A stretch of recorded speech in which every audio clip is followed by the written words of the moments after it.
Assalamualaikum warahmatullahi wabarakatuh. Selamat siang semuanya. Kepada yang terhormat Ibu dosen, Ibu Afi Valentri MPD, serta teman-teman yang berbahagia. Baik, perkenalkan nama saya Lucy Astuti dari kelas RA3, Prodi PGSD. Di sini saya akan menjelaskan materi tentang sarana berpikir ilmiah sebagai tugas UAS di mata kuliah Filsafat Ilmu Pendidikan. Baik, sebelum saya menjelaskan tentang sarana berpikir ilmiah, saya akan membacakan terlebih dahulu latar belakangnya. Nah, berpikir ilmiah adalah pendekatan sistematis dan berbasis bukti untuk memecahkan masalah atau mencari pengetahuan. Dalam menghadapi tantangan kompleks, kita membutuhkan cara berpikir rasional, objektif, dan dipertanggungjawabkan melalui pengamatan, eksperimen, dan analisis data. Berpikir ilmiah membantu kita mengembangkan solusi yang valid, terutama pada pendidikan dan penelitian, di mana akurasi dan inovasi ini sangat penting. Baik, di sini ada definisi sarana berpikir ilmiah. Nah, jadi berpikir ilmiah adalah suatu pendekatan sistematis untuk memecahkan masalah atau menjawab pertanyaan berdasarkan bukti, data, dan logika yang struktur. Nah, maksud pendekatan sistematis di sini itu berarti caranya yang sudah teratur, terstruktur, dan jelas gitu. Jadi di berpikir ilmiah ini semuanya ini berdasarkan bukti, bukan hanya sekedar opini atau dugaan kita saja, melainkan di sini itu berdasarkan bukti dari pengamatan yang kita amati gitu. Nah, ada ciri khasnya di berpikir ilmiah. Yang pertama itu ada objektivitas atau bisa disebut objektif, yaitu objektif itu kan berdasarkan fakta, berdasarkan pengamatan yang kita amati. Nah, yang kedua ada keterukuran atau terukur. Jadi di berpikir ilmiah ini data yang dihasilkan itu bisa dihitung ataupun diukur dan bisa diuji kembali. Nah, hasilnya ini bisa diuji kembali untuk mendapatkan hasil dari kebenarannya gitu.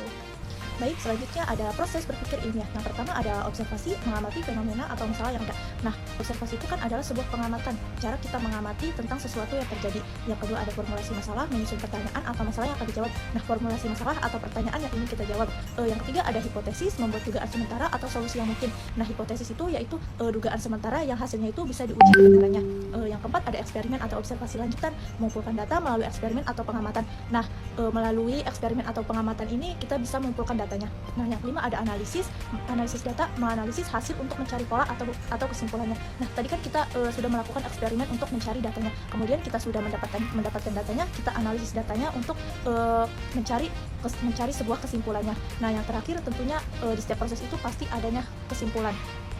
Nah, di sini jika perlu kita kembangkan teori baru.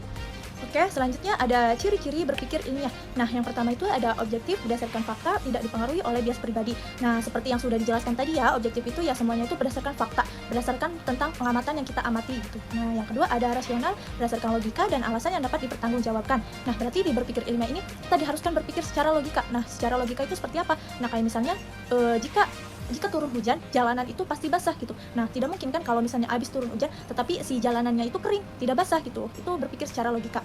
Nah, yang ketiga ada sistematis, dilakukan dengan urutan yang struktur dan jelas. Nah, seperti yang sudah dijelaskan tadi, jadi di berpikir ilmiah ini dilakukannya dengan cara yang struktur dan jelas gitu.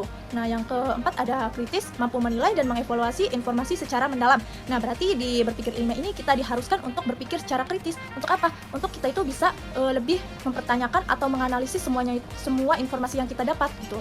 Yang apa sih berpikir kritis, berpikir lebih mendalam lagi gitu. Nah, yang keempat, yang terakhir ada empiris berdasarkan pengalaman atau pengamatan nyata. Nah, jadi kan semuanya sudah jelas ya. Jadi di berpikir ilmiah ini semuanya itu berdasarkan pengalaman, pengamatan, observasi gitu. Tidak hanya sekedar teori penjelasan biasa gitu. Jadi kita itu ada bukti nyatanya, bukti observasinya gitu. Seperti itu. Baik, selanjutnya ada langkah-langkah berpikir ilmiah. Yang pertama ada mengidentifikasi masalah. Nah, jadi kita identifikasi masalah yang ingin kita selesaikan. Yang kedua ada mengumpulkan data atau fakta. Kita mengumpulkan data atau fakta yang relevan. Yang ketiga ada menganalisis data. Nah, kita analisis data yang sudah kita kumpulkan untuk mencari pola-pola atau hubungannya gitu. Nah, yang keempat ada mengembangkan hipotesis, yaitu dugaan sementara yang bisa diuji kebenarannya. Nah, selanjutnya ada melakukan uji hipotesis. Nah, tadi kan hipotesisnya atau dugaan sementara yang bisa diuji kebenarannya. Nah, selanjutnya kita melakukan uji hipotesisnya dengan cara apa? Dengan cara melalui kita pengamatan nyata atau eksperimen langsung gitu. Nah, yang terakhir ada menyimpulkan dan mengomunikasikan temuan. Nah, jadi kita menyimpulkan hasil dan temuannya, kemudian kita mengomunikasikannya kepada orang lain gitu. Oke, selanjutnya ada pentingnya berpikir ilmiah. Nah, yang pertama ada pengambilan keputusan yang tepat. Berpikir ilmiah memungkinkan kita untuk membuat keputusan berdasarkan bukti yang akurat. Nah, jadi dengan berpikir ilmiah kita itu dapat membuat sebuah keputusan itu berdasarkan bukti, bukan hanya sekedar asumsi kita saja gitu. Nah, yang kedua ada inovasi dan penemuan baru, membuka peluang untuk menemukan hal-hal baru yang belum diketahui sebelumnya. Nah, jadi di berpikir ilmiah ini membuka peluang untuk kita menemukan hal-hal yang baru. Karena kita itu Karena kita itu tidak pada informasi yang ada saja, tetapi kita itu harus lebih mencoba menggali sesuatunya itu lebih dalam lagi gitu. Nah, yang ketiga ada pemecahan masalah yang efektif, membantu dalam menemukan solusi terbaik dari berbagai permasalahan. Nah, jadi di berpikir ilmiah ini membantu kita untuk memecahkan suatu masalah. Kita dapat mencari solusi yang benar, yang valid untuk memecahkan suatu permasalahannya gitu. Baik, materi sudah selesai saya jelaskan. Selanjutnya saya akan menyimpulkan dari materi yang sudah saya jelaskan tadi.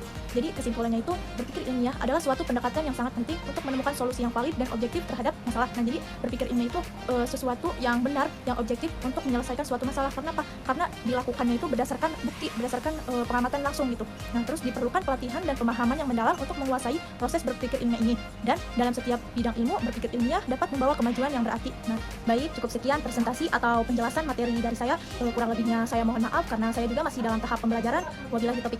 Wassalamualaikum warahmatullahi wabarakatuh.